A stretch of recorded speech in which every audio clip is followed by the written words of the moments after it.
બોટાદથી સમાચાર ગઢડા પંથકના કપાસ પકવતા ખેડૂતો મુશ્કેલીમાં મુકાયા છે।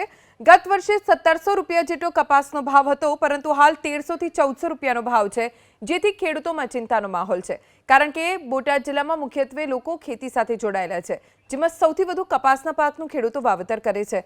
આ વર્ષે વધુ વાવેતર હોવા છતાં કમોસમી વરસાદના કારણે પાકના ઉત્પાદનમાં ઘટાડો થયો, ત્યારે ચાલુ વર્ષ દરમિયાન ભાવ નહીં મળતા હાલ તો ખેડૂતોમાં કપાસ વેચવાને લઈ નિરાશા છે।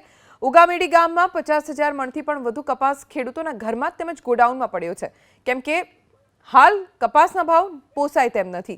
ખેડૂતોનું કહેવું છે કે કપાસની ખેતીમાં હાલ બિયારણ, ખાતર, દવા, મજૂરી કામ સહિત 1500 રૂપિયાની આસપાસ ખર્ચ થાય છે, જેની સામે હાલમાં મળતા ભાવના કારણે નુકસાન વધુ થાય તેમ છે। ખેડૂતોની માંગ છે કે 1700 થી 1900 રૂપિયાનો જો ભાવ મળે તો જ પોસાય। અત્યારે 1200-1300 છે તો એવા તો કાંઈ ખેડૂત પોહાય નહીં। આમાં મજૂરને શું વધે, અમારે શું વધે?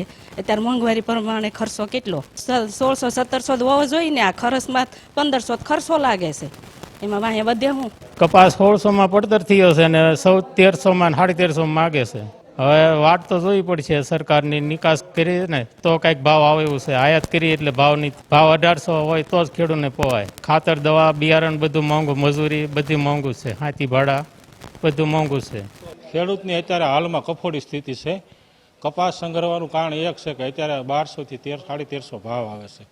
ખેડૂતને કપાસ 1700 થી 1800 એ વેચાય તો ખેડૂતને પોહાય, પણ આ સરકારની બેધારી નીતિ ડબલ આવક કરવી, ડબલ આવક કરતાં ગયા વર્ષે ઉત્પાદન હતું એથી આ વર્ષે ખેડૂતને અડધું ઉત્પાદન છે, છતાં કપાસના ભાવ પૂરા મળતા નથી અને આવી પરિસ્થિતિમાં ખેડૂતની હાલત બહુ જ કફોડી છે। પણ ચાલુ વર્ષમાં જો ઉત્પાદકતાની દ્રષ્ટિએ જોઈએ તો ગત વર્ષ કરતાં થોડુંક ઉત્પાદન ઘટે એવું જણાઈ રહ્યું છે અને ગત વર્ષના જે સંગ્રહિત કપાસો પણ હાલ માર્કેટમાં આવી રહ્યા છે અને ખેડૂતોને બરાબર ભાવ મળતા ન હોય તો હાલ ખેડૂતો ચાલુ વર્ષમાં પણ હજી સંગ્રહ કરી રહ્યા છે અને જો ખેડૂતોને સારા ભાવ મળે એવી અપેક્ષાએ ખેડૂતો સંગ્રહ કરી રહ્યા છે।